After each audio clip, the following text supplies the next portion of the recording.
Hey everybody, so today we're building up this Lego Botanical set. This is the dried flower centerpiece. This is set number 10314. And as you can see, there's 7 bags in here and 2 separate booklets, one for each half of the basically centerpiece, because this isn't just one singular centerpiece. You can build it into 2 separate parts or make an entire wreath depending on what you want to do basically.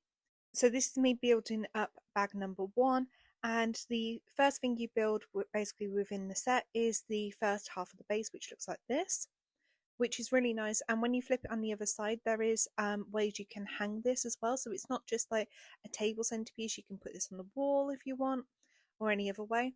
Bag number 2 starts to build up the actual wreath itself, or the foliage if you want to call it. So a lot of this building was taken up with all of the intricate flowers, like arranging all of the things that look like wheat pieces, the flower buds, that sort of thing. But it was really fun to do. Like, I've never built wheat out of Lego, which was really fun. And if I'm being honest, the fiddly bits did take a lot of the time over. So this is just me building up like the wheat pieces and these like beautiful little flower stem things, which are just stunning. Like the white ones, they were really nice. And then you build like the next structure piece, which has got like the red leaves on it and other bits and pieces, and some nice hidden little pumpkins are hidden amongst this as well, which is just really nice. But yeah, it's a really nice set. I will say for the price of it, I think it's slightly overpriced for what it is, but for a botanical, probably not. I love the rose and the daisy in this set. It's really, really pretty. When you come to seeing that, you'll see why that like is my favorite. It's one of the parts that take forever to do as well. But the thing that took forever to do was adding all the individual flowers to the green stems. If you've ever done anything like that, you'll know why it takes forever. But yeah, this is me just finishing up bag number 2, which looks like this when it's all done. So as you can see, it's absolutely stunning already. Like, I was falling in love with this already, like just from the look of that. And then the third bag, you see all them tiny little yellow pieces behind my hands. Yeah, they're kind of gonna go all onto like the typical Lego flower stem things, which just take forever to do, especially because each part, like, here we go. You can see how long it's taken me, and this is on fast 10 speed. It's just an absolute nightmare because you have to build them in clumps of 4 to make a whole flower bud.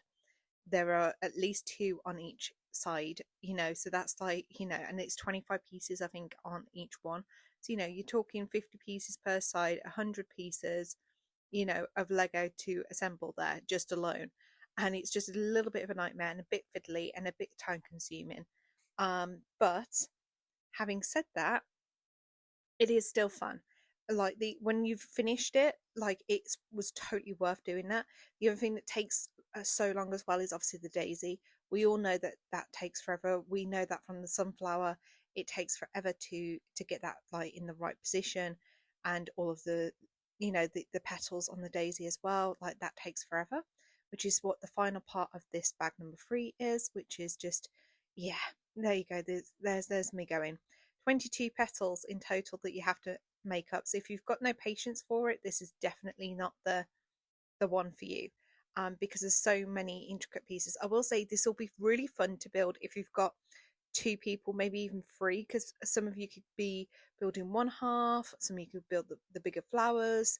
Do you know what I mean? Here we go. So this is the first half, and it's absolutely glorious. And I will say that it was time well spent in the end, doing all of them in like individual buds. But yeah, it's really hard going. So then the fourth bag obviously builds the other base of the other half, which is again just exactly the same, just in reverse. And naturally it comes with a hook as well, which I will show you when I finish building it. By this point I was buzzing because I was ready to go for the next one.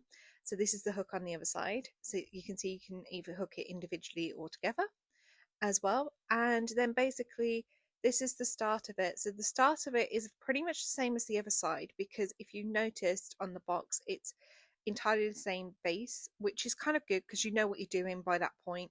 Like, you've done all the trial and error and going, oops, that doesn't go there, no, that goes there. So by this point I was already like, okay, I know the tree's got to have at least a bottom curve bit. And I think when you get to that sort of thing, when it's repetitiveness, like, this is why I said you could easily have somebody doing separate pieces. I would even go far to say you could easily get 4 people doing this set together, because 2 people could go off and build the base and 2 people could go off and build the flowers in the top half of it.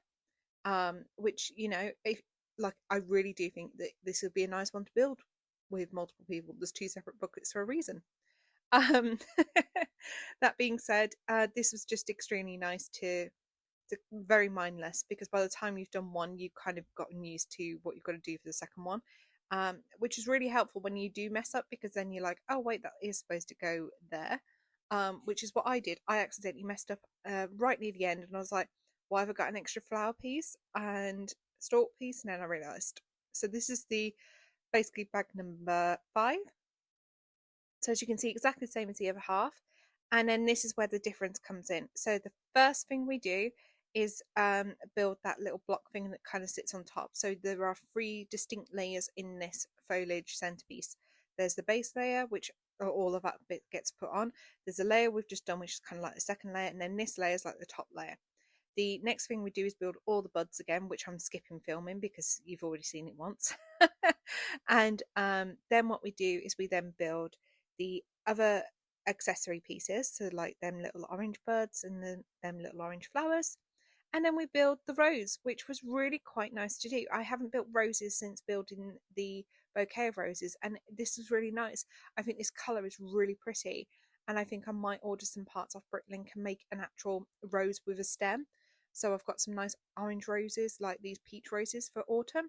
Like, how stunning is that rose? That rose is so beautiful. I love this side. This side is just glorious. And basically the final bag builds up what looks like, so you build the middle piece that connects the 2 sides together, and then you also build an additional part which you can use for like building the wreath. The one thing I will say, this was really irritating. So you have to attach some Lego pieces to stop it from splitting apart, but to do that you have to lift the 2 parts together because you can't see under all the foliage. Make it make sense. So this is the part that I said about to make the wreath. So as you can see here, it goes in kind of like an L shape, which would be nice to display, but you need like 3 sets of this to build the wreath. But this is what it looks like when it's all done, and I am in love with it. I think it's perfect for the autumnal display that I'm going to be building this month, as in September, and I think it looks absolutely stunning. But what do you all think? Let me know, and if you like this video, please make sure to like and subscribe, and I'll see you all next time.